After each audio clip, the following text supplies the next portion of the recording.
And now let's hear that scripture lesson that I talked about earlier with the children. We're going to be in Matthew chapter 4, verses 18 through 22, and this is from the NRSV. As he walked by the Sea of Galilee, he saw two brothers, Simon, who is called Peter, and Andrew, his brother, casting a net into the sea, for they were fishermen. And he said to them, "Follow me, and I will make you fish for people." Immediately they left their nets and followed him. As he went from there, he saw two other brothers, James, son of Zebedee, and his brother John, in the boat with their father Zebedee, mending their nets, and he called them. Immediately they left the boat and their father and followed him.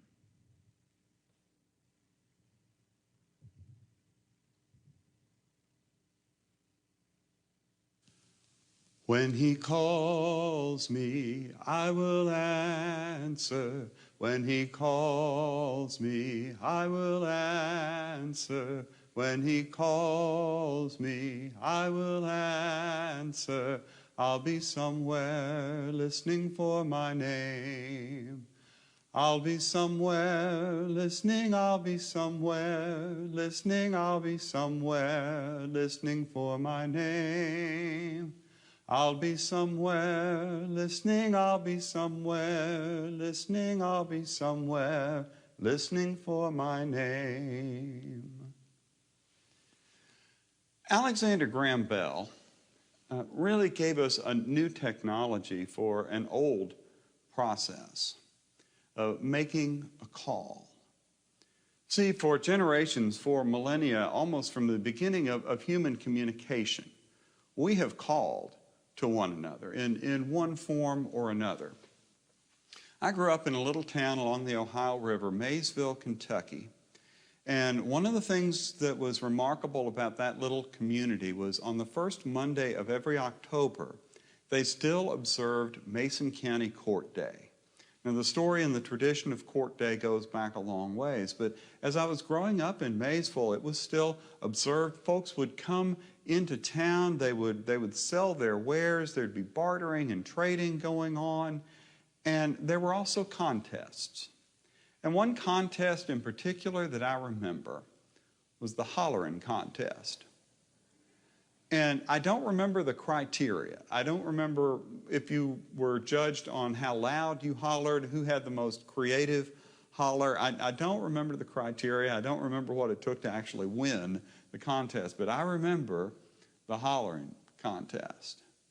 And the hollering contest had a very practical purpose. See, because there was a time that in order for us to communicate information to one another, if I was on one ridge and I needed to share information with you on another ridge, I would holler.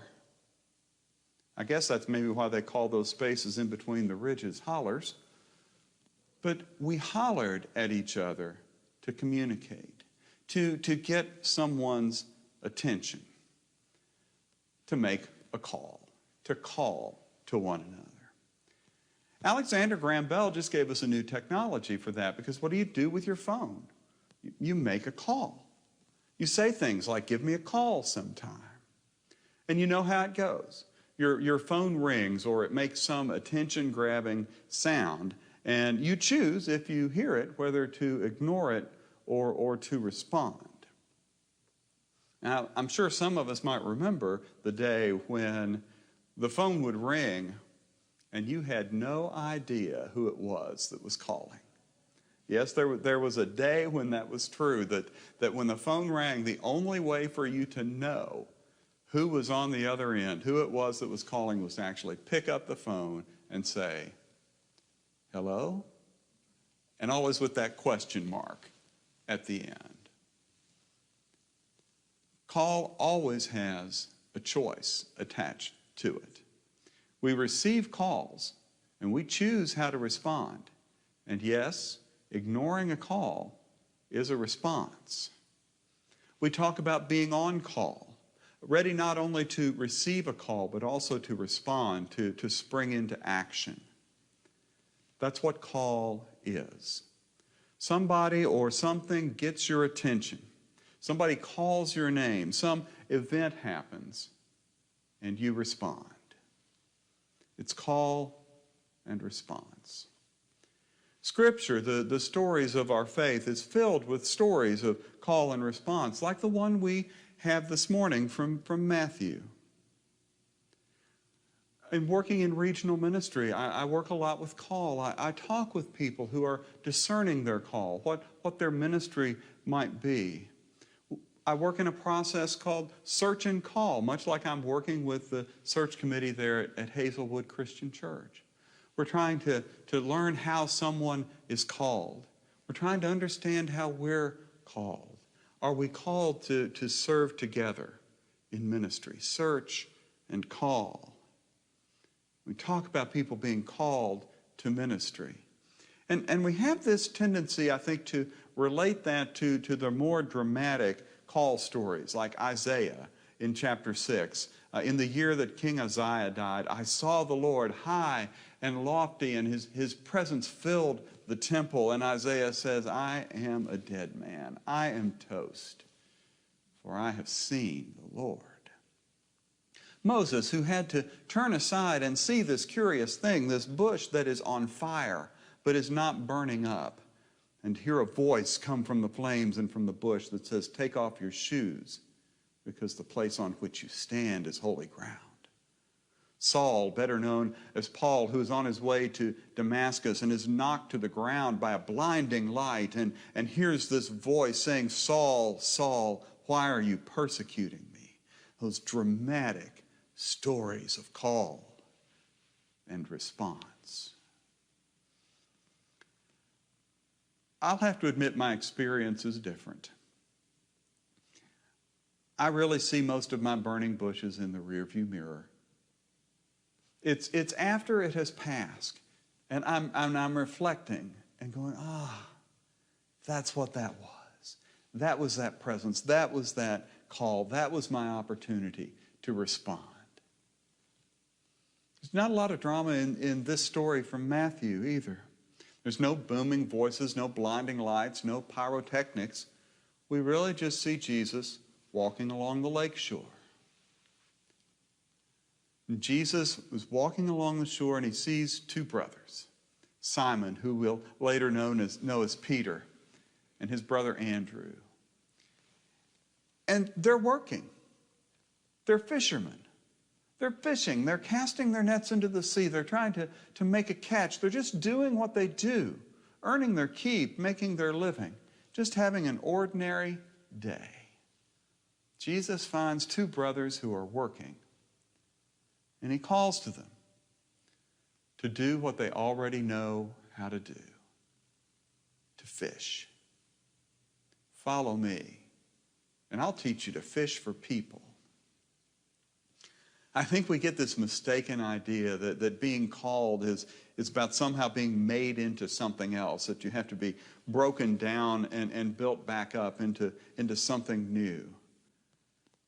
But in my experience, call is more about taking what you already know, what you already do, the gifts that you already have, the experiences that you've already shared, and putting that towards some new purpose. I've always had a special appreciation for middle school teachers. In one congregation I served in Georgia, there was a woman in that congregation that I was blessed to be able to ordain as an elder in that congregation. And she had taught middle school for her 30-year teaching career. And I had counseled a few Cairo camps. So I have a special appreciation for middle school teachers. And I was talking with her one day, and I said, wow, I just don't know how you could do it, teaching middle schoolers for all those years. And she said, I love those kids, and I can't imagine doing anything else. That's a call. I can't imagine doing anything else. Jesus walks a little further down the lake shore. He sees two more brothers, James and John, and they're also fishermen, but they've finished the work of fishing, of casting their nets. They're with their father Zebedee in the boat, and they're about the work of mending the nets and cleaning the nets. They're doing that maintenance work that ensures they're going to be able to go back out tomorrow and continue to fish. See, if you use nets, you're going to have to mend nets.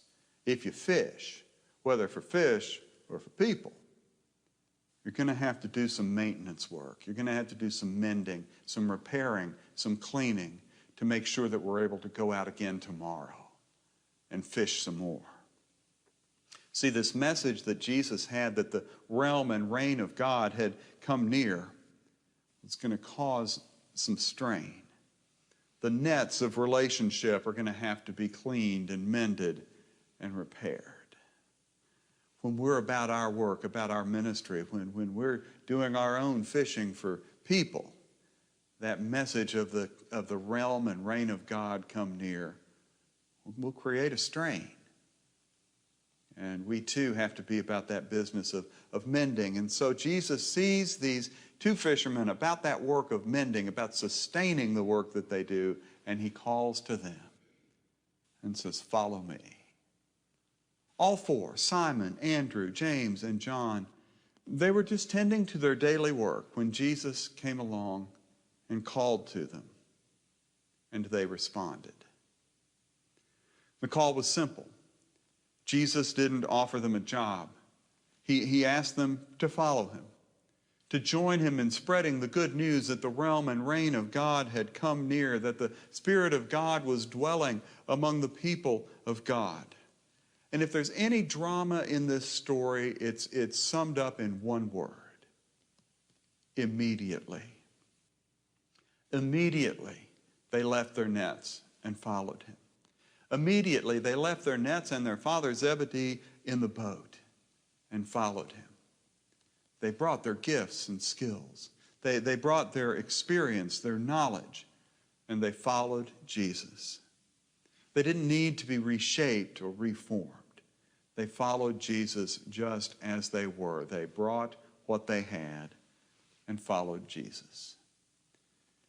You see, we each bring gifts and skills. Regardless of our age, we bring life experience. We bring knowledge. We bring the things that we've learned. There are things that we already do well. There are things that already make our hearts sing. And someday we will just be doing what we do. We'll be putting those gifts and skills to use. We'll be having just an ordinary day when Jesus comes along and says, "Follow me, and I'll teach you to write, to teach, to build, to learn, to share, to care, to fish for people." And somehow we'll respond. I'll be somewhere, listening, I'll be somewhere, listening, I'll be somewhere, listening for my name. I'll be somewhere, listening, I'll be somewhere, listening, I'll be somewhere, listening for my name.